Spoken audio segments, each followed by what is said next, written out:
What if I told you that the high thread count armor is not the highest damage you can get on a Deadshot build?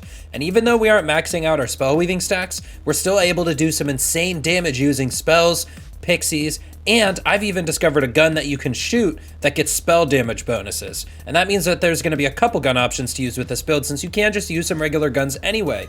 We're doing all of this because of the knowledge of math and game mechanics, so let's go over this do-it-all Deadshot build.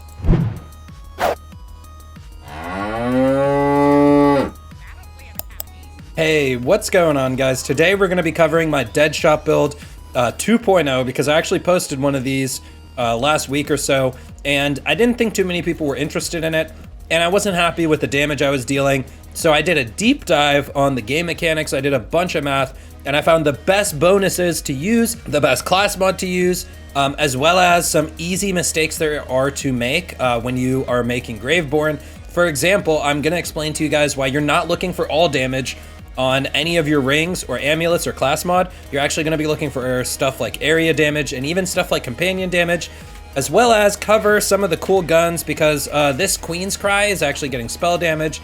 I'll talk about that a little bit, and you can really use any spells you want.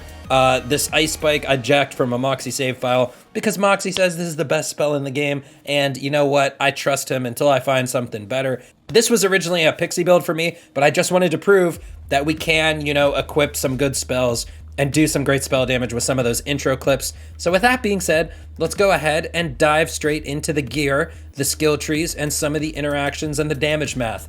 Now, first things first, when I originally made this build, it was for pixies. I wanted to make a spell damage pixie companion build. However, it was very nice that we found a gun that gets spell damage bonuses, and then I also found some really cool spells. So that way, this is just a spell damage build where you can use everything spell damage. And on top of that, we're actually not using a high thread count class mod. We're using a Faithfull Thralls class mod, and I'll explain to you guys why this is more damage than a high thread count class mod once we get into some of the math. But with that being said, the main gear we're using are Fear Not Pixie Pistols. The Fear Not purple pistols in particular, purple pistol particular. These are the ones that get spell damage. Whatnots, no knots, and all the other ones do not get spell damage. When it comes to your shotguns, the regular bullet shotguns, so you know how some shotguns shoot magic beams? Those do gun damage. And the ones that shoot regular bullets do spell damage. Kind of weird, right? Anyways, though, so you're looking for regular bullet shotguns or Fear Not pixies. Oh, also pixie shotguns. It's very important you get pixies instead of hydras, and I'll talk about that in a second as well. And then the last gun we're using is the Fear Not gun with wings. This gun has two benefits. Number one, it shoots crossbolts that stack on enemies and kind of give them a damage debuff, so it's just a nice gun to have. And number two, these count for companions. Notice my Faithfull Thralls stacking up. We got up to 4 stacks, and you can have 3 of these out at a time. Now, that's the first thing I'm going to let you guys know about, is you can have 3 of each companion out at a time. 3 pixies, 3 gun with wings, and actually up to 6 hydras. And those are the spells we're using with Ambihextrous as the double Frostburn. The reason why I like using this spell is because it instantly summons 6 hydras. And then because we're using the capstone in the graveborn tree, usually we get a dark hydra as well. So this is my favorite piece of gear, just because it gets your Faithfull Thralls stacks up super, super high. Plus, on top of this, this actually spawns a singularity that you guys should be aware of because it can blow up barrels if you're nearby barrels, so be careful. But also, this will kill weaker enemies, as well as some of the annoying like drones from the Mayhem modifiers in the Chaos Chambers, like the Bulwark Buddies. If you get close enough to a Bulwark Buddy, you can just cast a Frostburn, and you don't have to target it and shoot it. You can just kill it with a singularity. So that's quite nice. Besides that, let's talk about some of the class mod options. Now, I said that the Warped Paradigm, or I'm sorry, the Faithfull Thralls class mod is better than the high thread count class mod. And let's go ahead and just show you some of the damage math behind that. And it's quite simple. The high, you just go over the pros and the cons. The high thread count armor is going to give us 11 stacks of our spell, or 11 spell weaving stacks. And then you can get more spellshot power. We don't have any spellshot power on our class mod right now, so that's something to take into account too. Versus the Faithfull Thralls armor, which is 8 stacks of spell weaving with only 30% spellshot power. So the difference in this damage is 176% spell damage versus 104% spell damage. So that's 72% spell damage we're not getting. However, when we look at Faithful Thralls, which is actually all damage, and that's why you're not looking for all damage on your amulets and stuff, Faithful Thralls counts as all damage. And you only get 72% all damage with 8 stacks of Faithful Thralls. That's casting double Frostburn. Versus if you have the 6 out of 3 Faithful Thralls, you get 144%. So you're basically taking the 72 spell damage from here and putting it into here, which is gonna be a better bonus because we're getting less all damage in general. We're also using Ascension, which is 60% spell damage once it's stacked up. We're also using spell damage rings. So we have a lot more spell damage in this build, and it's better to diversify that bonus into our all damage. And this is an insane bonus because it's also going to count for your guns. It's also going to count for your spells anyway. It's all damage. It's going to count for your companions. It's just a much better bonus. And yeah, pretty much. So let's go ahead and talk about probably the skill tree now. And then I will cover some of the damage math in the skill tree and explain to you guys why we're not looking for all damage on our amulets. You're pretty much going to be looking for one gun mag size roll. And yeah, so when it comes to the skill trees, we got, let me take off my class mod. So when it comes to the skill trees, we got 3 out of 3 Faithful Thralls, 3 out of 5 Essence Strain. Now, if you don't have Dark Hydra on your class mod, you want to get 3 points into Dark Hydra. Now, with my class mod on, I have 3 out of 3 Dark Hydra, and this skill is bugged where no matter how many points you get in this, you're going to get a maximum of 3 Hydras. Hopefully they fix this soon, and then we'll fully spec it. You'll take the points out of here. 2 out of 5 Dark Pact. I would max this out, but I wanted to get Sanguine Sacrament. For those of you who have tried this spell, this is a pretty good healer. It's not going to let you face tank enemies, but when you're in a tight spot and you need some healing to get back above health gate, you just cast 1 to 2 spells and you're going to be good. Next, we have 5 out of 5 Stain the Soul, just for some bonus dark magic on our spells, which is very strong. It's just a bonus element. 3 out of 3 Ascension. Now, this is definitely going to help us make up for some of those spell weaving stacks. This is 60% spell damage once you get fully stacked up, and some bonus max health, which is not too bad. Next, we have Blast Gasp, the highest damaging skill in this build, and the reason why this build is so insane. What this is going to do is spell damage triggers explosions, and these explosions will double dip all damage, which is our Faithful Thralls. It will double dip kind of our spell damage because we're using a Warped Paradigm as our class mod, and that puts our spell damage into our ability damage. It actually 1.5 times dips the spell damage. It's going to double dip elemental modifiers, so bonus elements or bonus elemental damage and stuff like that. Next, we have Lord of Edges, and then finally Morhaim's Blessing to activate our kill skills, which activates Dark Hydra. It's going to help us stack Ascension quicker. And yeah, over in the spell weaving tree, first things first, we're using the Ambihextress, and that's because none of these action skills are really fast casting. You could convert this into a Dire Sacrifice build if you want, but the benefits of Ambihextress is the double Frostburn. Like I mentioned, look at our Faithful Thralls. We have 2 stacks. Now we have 1. 2 Frostburns later, and we go up to 8. You throw a gun with wings out there, that's 9, that's 10. And you know what 10 stacks of Faithful Thrall means? It means 180% all damage. Because with 6 out of 3, you get 18% per companion, and that's going to be insane. So Ambihextress is one of the best skills.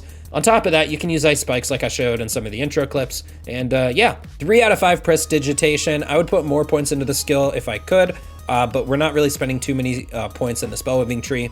3 out of 3 Magic Bullets, and that's to make this a bit of a do-it-all build. This is going to make it so you can use stuff like the Liquid Cooling, like the Live Wire, just like other strong guns in the game.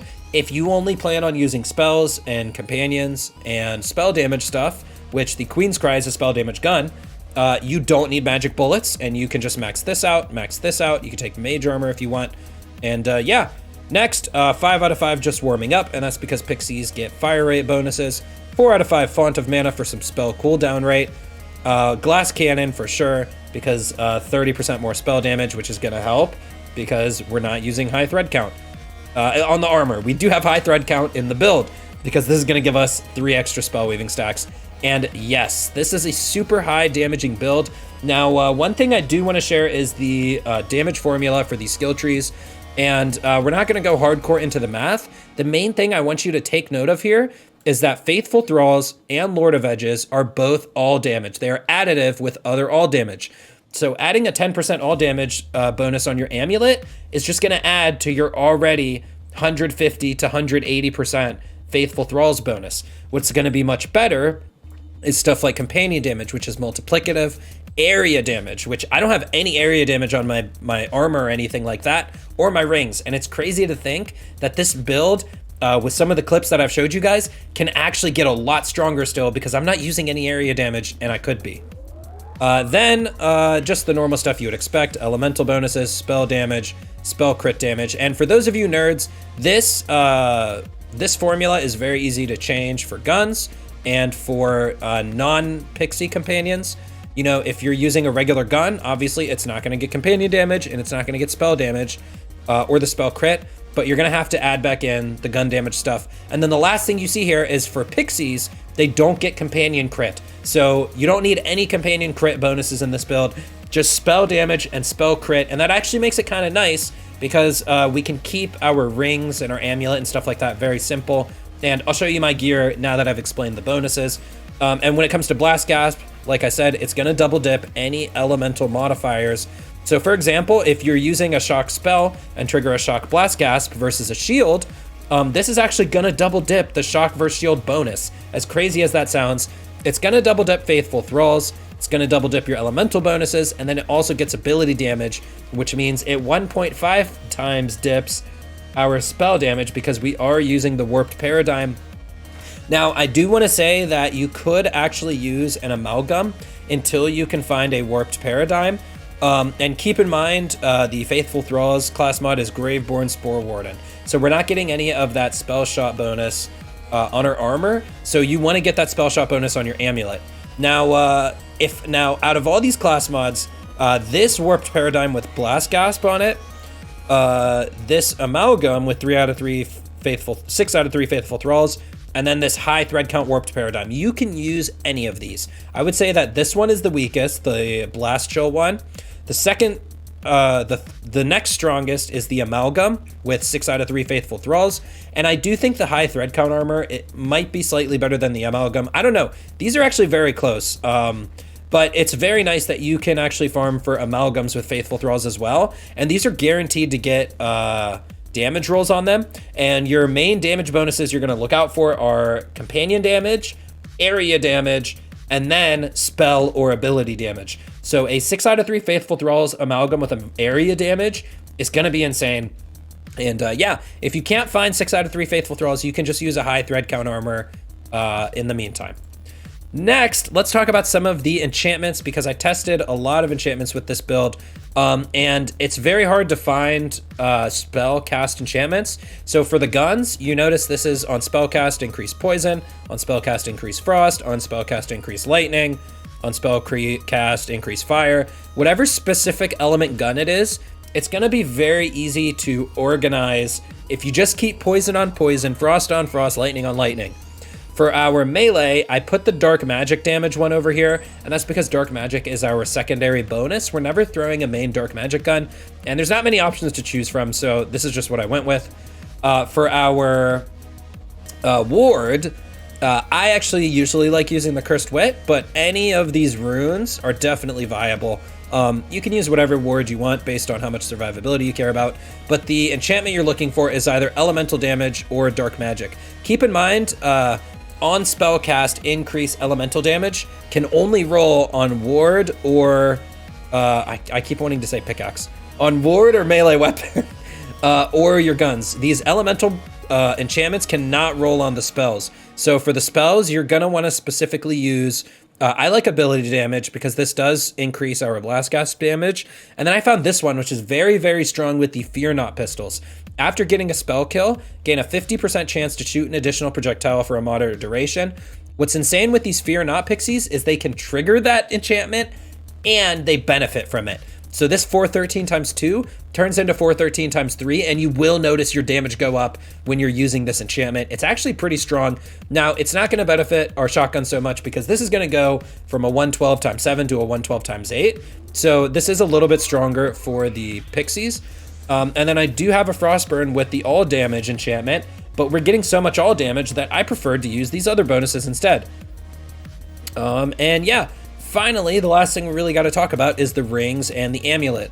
Now, when it comes to the amulet, I think this amulet right here is by far the strongest one for our pixies, at least for our pixies, and that's because we have 0 companion damage in this build. So the fact that you can get up to 100% companion damage on one singular amulet is absolutely insane. Now, one thing I do want to say about the bonuses you're looking for, you are looking for a spell shot bonus, because we have no spell shot power on our armor, and that will increase your spell damage with your spell weaving stacks.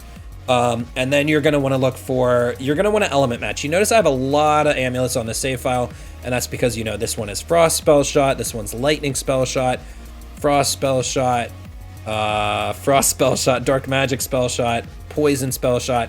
I always switch my amulet during my gameplay, depending on what I'm fighting. Now, this one on the right is a better example of the bonuses you're looking for. Element match, spell shot power, gun mag size. Now, I don't think amulets can roll all area damage. I think only rings can, because I've never seen an amulet with area damage, and I was farming a lot of these because I was looking for some of these with spell shot power. I don't even have one yet. When it comes to the rings, as soon as you find this companion damage amulet, you don't need a companion damage ring anymore, and then you can just use both spell rings. Now, what's great about using all spell rings is that it's going to increase the damage of your ice spikes if you want to use ice spikes. It's going to increase the damage of your Queen's Cry, and then it's going to increase the damage of your pixies anyway. Now, if you can't find this amulet and you're using pixies, you could use one companion damage ring. And then obviously you're going to want to look for area damage or spell critical damage. And yeah, I hope you guys enjoyed this build and this video. Let me know what you think about this build. This build is one of the most powerful for graveborn because we're using 6 out of 3 Faithfull Thralls. And it's lucky that there are other armors that you can use in the meantime, like the high thread count warped paradigm, or just a 6 out of 3 Faithfull Thralls amalgam with area damage. So let me know what you guys think in the comment section down below. I'll see you guys in the next one. I'm out.